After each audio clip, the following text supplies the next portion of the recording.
What is happening, gangsters? Today, got a pair of shots that I think are really good examples of what you need to pay attention to in terms of the details as the colors when you're working on projects like this. And I'll explain here really quickly. Let's just get this into Rec 709. Got our first shot here. Looks like a young woman using a laptop, some Apple Beats, some Beats by Dre. I mean, there's no way that Microsoft Teams picked up that quickly, so she's definitely not using Microsoft Teams. And in our closing shot, and it pushes in on a tight. All right, nice. Today we're gonna be using the Fujifilm 3513. Let's say the brief was on this to make this very moody. This is a very moody scene. Maybe it's for a tech company. So let's go ahead and introduce a little bit of mood. Let's take a little bit of exposure out of this. And for the white balance, let's just get this sat down into the film emulation. I'm gonna swing over here to the HDR and we're gonna swing the white balance down. There we go, we're getting some blues introduced there. That's a pretty decent place to start. I think we might be able to take out a little bit more. Let's consider that our starting point. Now, we really want to be focusing on her a little bit more. Let's introduce a little bit more mood in here by bringing down the ambience in this room. And I think we're going to be doing that with a large circle here. Let's adjust that softness. And we're going to grab some offset. Let's just pull down that room. There we go. All right, this is starting to look pretty good. Let's take a hair out of that top, just in the shadows. There we go. That's going to draw the eye down a little bit more towards her. That's looking really good. And let's take a look at our skin tone. Get a decent selection here. Okay, so our skin tone is pretty much bang on. Overall, this is looking really nice. I think I want to adjust these blacks just a little bit. I'm going to head back over to the primaries. Lift them up just a little. So we haven't done anything terribly complex, so let's apply this to our next shot here. All right, I think you can already see a pretty considerable difference. Let's pull a still of this. I'm gonna go to our next shot, play this still. You can see the difference between the skin tones big time here in terms of the contrast, the temperature, all that. What is happening here? Well, what's happening is the crew was most likely lighting for this wide. So as she turns into her key here, we want to make sure she's got proper exposure. That may have been our hero frame. You can see the contrast ratio on her face is relatively high. There's really nice contrast between the key side and the shadow side. As you move in for a close-up, generally what happens is you swap a lens, and then you will usually change out to a thicker diffusion. And this is in an effort to make the actor or the actress look as good as possible in a close-up. Camera position was changed a little bit, and they definitely brought in some thicker diffusion. A byproduct of that thicker diffusion is two things. One, you're gonna lower the intensity of the key side of the face. Two, there's also gonna be a temperature shift, which is what we are seeing here. When we look at these side by side, you can immediately see the discrepancy in the contrast ratio of her face. You can also see the temperature change. And this is something that's really important to pay attention to because this is a loss of continuity. But we can come in here and make some changes to make this a little bit closer and much, much less noticeable while also keeping the intent of what was photographed on the day. Let's do that now. Let's go in here. We're going to use that still as our reference. And we'll look at these side by side.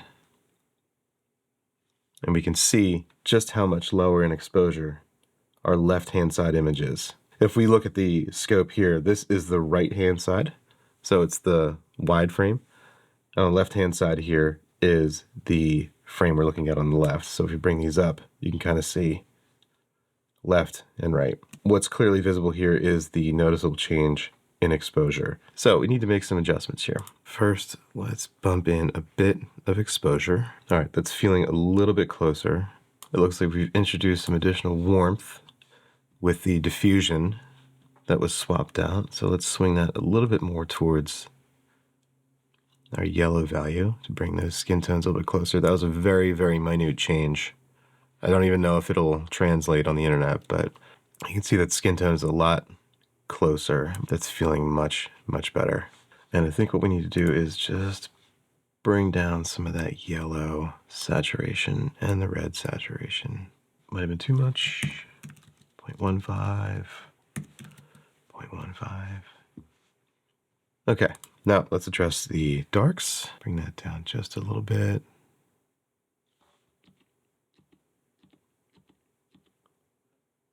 There we go. They're feeling much closer now. Maybe what we can do is throw a little scatter on here. About a satin. Should we do a satin? Yeah, I think that kind of knocks that down a little bit. All right, now we've got our digital diffusion on both shots. I'm feeling really good about this. I think what I want to do is let's just do a little bit of cosmetic work on our actor here. All right, let's take a look here at the skin. Get this nice and big. Now we can kind of see what we're doing in detail. Let's go ahead and add a little bit of beauty, a little bit of skin smoothing.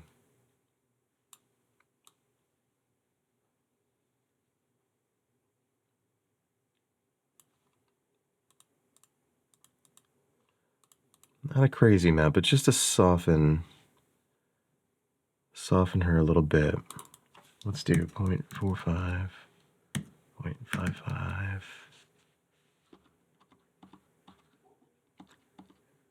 And we'll brighten the eyes just a little.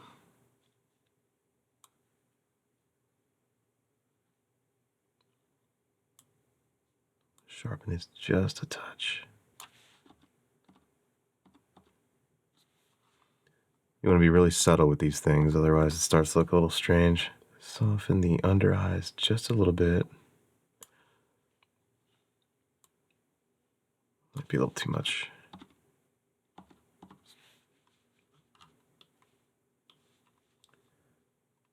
Let's take some of this out, maybe 0.35, 0.35.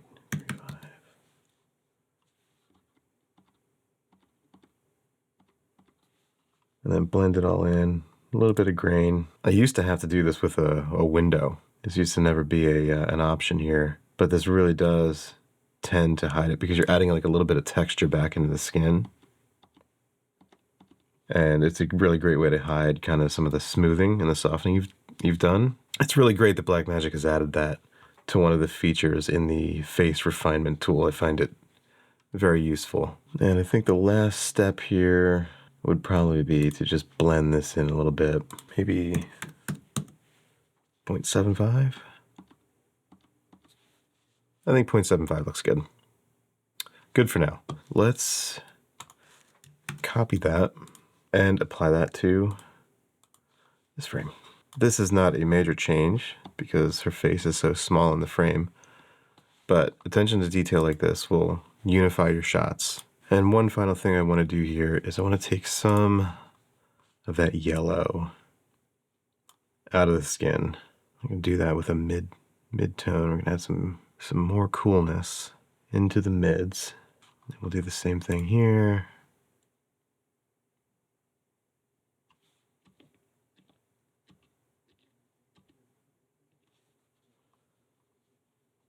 And then in our circle here, let's do a little bit of contrast. Now these should really feel much closer together, and I think they do. When analyzing your footage, you really want to become aware of discrepancies during the capture process, and that would include lens changes and diffusion changes and that kind of thing. Those things that cinematographers and gaffers use on set can and will introduce color and exposure shifts in the photography. And as a colorist, you need to be aware of these things so that when you're tasked with matching shots that were captured with two different lenses and two different diffusions, not only are you more aware of why these images were captured that way on set, but you can use that to inform your grading decisions once you're here in the color sweep. You want to give yourself the opportunity to see what you might need to change to bring images even more closely together by using the Odyssey. One tool I've got at my disposal here is a setting called Spot, and you can select 2 spots of the frame, which will give you a readout of the exposure differences. I've got mine set to IRE, so I can just pick 2 points of the frame, and then it will tell me the exposure difference in the IRE value of those 2 points. So if I want to check where my key and my fill side are landing on the IRE scale, I can do that using these 2 points on the Odyssey. It's a really cool thing. I mean, I don't use it super often, but it's a really cool thing to just kind of give yourself a gut check. One last thing I want to mention is, on this shot, we are lit for a wide. So you do want this amount of contrast in here because overall it shapes the scene. The contrast is where it needs to be for a wide like this so that it's not just a flat piece of mush. Once you move in to your close-up, you don't want to get in here and start reintroducing all that contrast on her face because it's going to take all the pleasing element of this softness out of it. You just want to bring it a little bit closer. When you watch TV, commercials, movies, really pay attention to the key to fill ratio as you move from a wide into tighter coverage. It is almost always done this way, although I think hard light is having a little bit of a renaissance right now, which is really awesome because everything has just been way too soft for way too long, in my opinion. But you start paying attention to that and you'll see it over and over and over again. It's a technique that cinematographers have been using for a long time. It's generally more flattering on women. You'll see it less on the men. But really pay attention to it and you'll see just how different those images are, but the casual viewer will never notice. As long as the images feel like they're the same, the exposure ratio from key to fill on the faces generally doesn't matter. We just kind of accept that. That's it for me on this one. A little bit of a unique one today, but it's something that I see all the time in my own work, so I wanted to share this with you about key to fill ratios and how you can use some resolve techniques to kind of tighten up those images and make them feel like they are the same. I hope you learned something today. I hope it was valuable. I'm going to play this down, and I'll see you in the next one.